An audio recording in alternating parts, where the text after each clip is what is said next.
The story is sending shockwaves through Washington. Jeffrey Goldberg, editor-in-chief at The Atlantic magazine, revealing that National Security Advisor Mike Waltz inadvertently included him in a private group chat discussing military plans on the commercially available encrypted app Signal.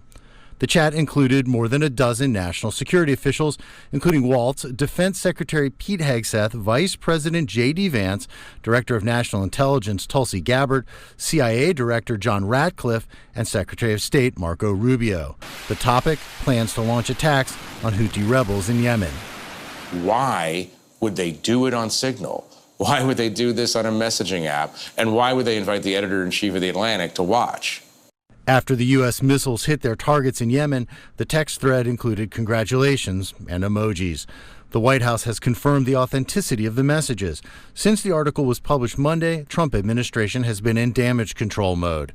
At a Senate hearing, Gabbard and Ratcliffe argued that Signal is an approved app for some non-classified uses. My communications, to be clear, in a Signal message group were entirely permissible and lawful and did not include classified information. Hegseth denied wrongdoing and attacked Goldberg. Nobody was texting war plans, and that's all I have to say about that. Thank you. No, that's a lie.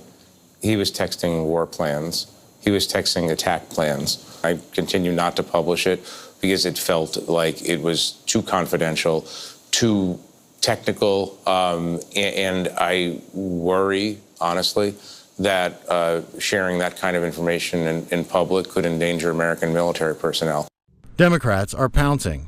It's bad enough that a private citizen was added to this chain, but it's far worse that sensitive military information was exchanged on an unauthorized application. Did you contact the Defense Secretary or others after this specific military planning was put out and say, hey, we should be doing this in a skiff?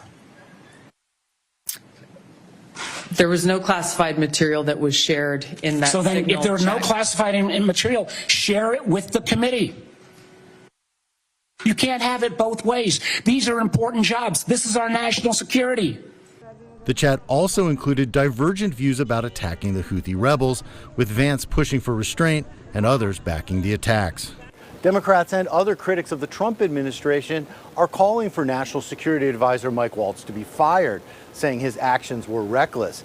Some Republicans are wondering why Waltz had Jeffrey Goldberg's cell phone number in the first place. But President Trump says Waltz, quote, learned a lesson, and the White House still supports him, at least for now. It wasn't classified information, so this was not classified. Now, if it's classified information, it's probably a little bit different. But I always say you have to learn from every experience. I think it was very unfair the way they attacked Michael. He's a good person. Jim Spellman, CGTN, Washington.